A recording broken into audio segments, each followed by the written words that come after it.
सुप्रभातम।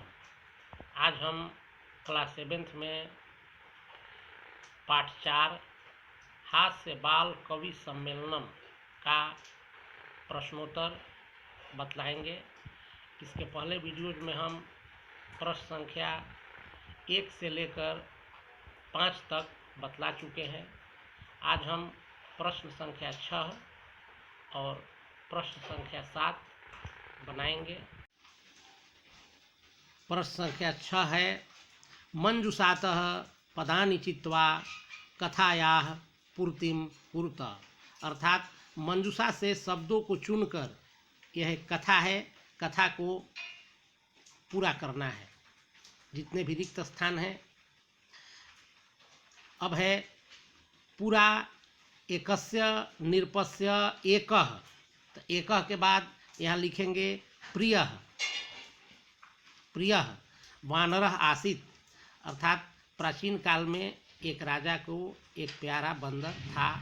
राजा के पास एकदा निरपः सुप्तः आसीत्, यहाँ सुप्तः भरेंगे, प्रियः ये है, सुप्तः ये है, आसीत्। दूसरा वाक्य है, एक बार राजा सोए हुए थे।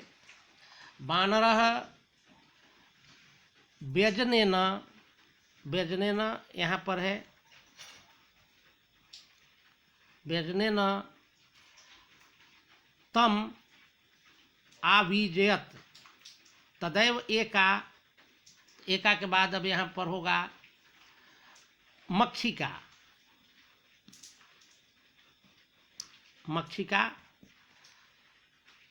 निरपस्य नासिकायाम उपाविशत, उपाविशत यहाँ भरेंगे, उपाविशत, उपाविशत यहाँ पर है। उपाविशत के बाद है यद्यपि वानरः वारम वारम, वारम वारम यहाँ भरेंगे, वारम वारम व्यजनेन ताम निवारयति, पंखे से उसको भगाता था। स्म तथापि सा पुनः पुनः निरपस्य नासिका मेव, नासिका में वो यहाँ पर है पहला वाला, तो यहाँ पर भर देंगे नासिका में वो, नासिका में वो, नासिकायाम में वो उपविशत स्म।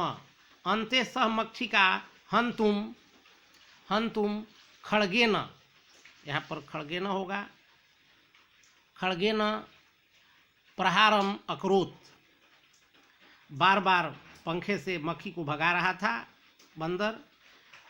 मक्खी न मान रही थी, वह गुस्सा गया और तलवार से उन पर, जैसा चित्र में आप देख रहे हैं, तलवार से उन पर प्रहार किया। मक्षिका तु उडियम दूरम, दूरम यहाँ पर है, दूरम गता किंतु खड्ग प्रहारेण निरपस्य नासिका छिन्ना, नाकहीं को काट दिया, छिन्ना अभवत। अतएव उच्यते मूर्खजनैः सह मित्रता नोचिता, तो यहाँ पर मित्रता भर देंगे। इस प्रकार से प्रियः सुप्तः व्यजनेन मक्षिका उपाविशत वारम वारम नासिकायाम मेव खड्गेन दूरम छिन्ना और मित्रता। इस प्रकार से ये पूरे कथा को हम रिक्त स्थान से पूर्ति कर दिए। 7वां प्रश्न है, विलोम पदानि योजयत। एक साइड में आप लिख लेंगे, बीच में पेंसिल से चिन्ह पार कर फेस टू फेस आप लिखेंगे। पहला है अधः, तो अधः का होगा ऊपरी। अंतः, अंतः का होगा बही, तो यहाँ 2 लिख देंगे।